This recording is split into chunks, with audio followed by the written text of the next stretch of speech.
The PDP crisis seems like it's never going to come to an end anytime soon. We know Governor Wike has taken a stand. Governor Ikpeazu, Governor Makinde, Ogwai, and Governor Ortom are playing on his side.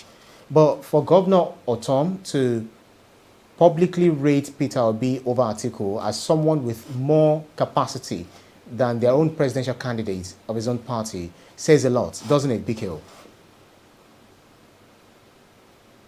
They are not ready to vote for Atiku. Ortom has said that he has withdrawn his support for Atiku. Elders in Benue State, believed to be close to loyal to Governor Ortom, have also said that they are not going to vote for Atiku. So it's no longer in doubt that Ortom is not going to work for Atiku. So at this stage, Ortom is shopping for a presidential candidate outside of the presidential candidate of his own party. Let's not deceive ourselves. And I've said before that it doesn't look like the quarrel between Nyesom Wike and other governors with Ayu, the national chairman of the party, whom they have told to resign and insists he will not resign, will end soon. They are not prepared to let this matter go. As long as Ayu insists that he will remain in office, they are not going to back down. They are most likely going to work for someone else. And you've also had Governor Makinde of Oyo State saying that he will not support Atiku unless their demands are met. So, in my view, that matter, the Wike matter, is not a matter that will be resolved at all. They are probably, in my view, they will go into that election with the quarrel still on, because you don't expect them to drop Ayu at this stage. The closer and closer we get to the election, the more difficult it becomes for the PDP to drop its national chairman and replace him with someone else. So I think at this stage, they have made up their minds that whatever Wike wants to do, let him do. They will continue to stand by Ayu. And because of the way Atiku has seemingly continued to back Ayu, those governors are not going to give Atiku their support unless something miraculous happens in the days leading to the election. But Ortom has already come out that he will not support Atiku, that he has withdrawn his support for Atiku. Wike still behaves like it's still possible for peace to be achieved, but I doubt it. I doubt if Wike himself will work for Atiku. I am convinced that Wike will work against Atiku in that election, and it will mortally hurt the PDP if it does not get the support of at least 5 governors. How many governors have they got? If half of the governors they have refuse to work for them, how is Atiku going to win the election? So this is the thing. They do not want to back down. As far as they are concerned, Wike always thinks that he must have his way, but this time around they don't want him to have his way. But it's at a big cost to the party and to the candidates of the party.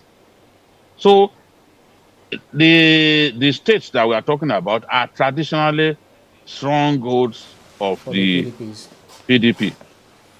But if you don't get substantial votes from your traditional strongholds, and with Obi waxing really strong in the places that used to be the hunting ground of the PDP, then it means that this election will be extremely difficult for Atiku to win. This is the thing. Yeah, so let me take this comment from Tony Goodmal. It says, Jide, do you think... he's asking a question. Governor. Yeah. Land on your point. The Benue governor, the Benue governor is saying that in terms of his passion for Nigeria, in terms of his desire for change, in terms of his ability to reach out to people, in terms best, Obi is the best. So that means he thinks that Obi is somebody that should get his support. And his supporters are reading what he's saying. So in the end, his own supporters may be looking to give Obi their votes. And that way, they are nibbling away at the strength of the PDP. Of the PDP. But he said something before his very last statement, his very last outing with Peter Obi, where he said that maybe Obi has done well. Maybe when he went to visit those who are affected by the flood or something, he said he would have actually thrown his support, his weight behind Peter Obi, if not for the fact that he's not a member of his party. So do you not see it differently, that it might not exactly be supporting Peter Obi? No. See, okay, now, first things first. Before, at the time when Obi visited Benue to commiserate with them over the flooding problem, Governor Ortom had not declared that he would not support Obi. It was after that visit, that I will not support Atiku. It was after that visit that Atiku said something, and the video went viral where he claimed that he fought with Governor Ortom for labeling Fulanis as bandits and all that. Governor Ortom responded to that by totally withdrawing support for him. So in terms of the sequence of events, the Obi visit came first. At that time, Atiku had not offended him. He had not said something that angered him. So now that Atiku has said something that angered him, he has now rephrased what he said earlier. Yeah.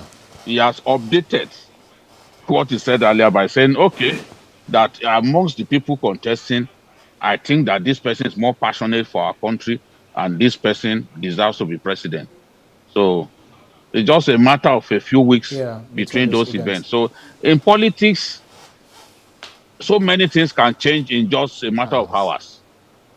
Right.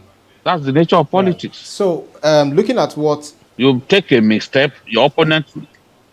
Okay, land on your point, BKO. You make a misstep, your opponent capitalizes on it. It doesn't take so long to make a mistake. But when you make a mistake in politics, the repercussion can be grave. Can be grave. Well, can be really grave. Yeah.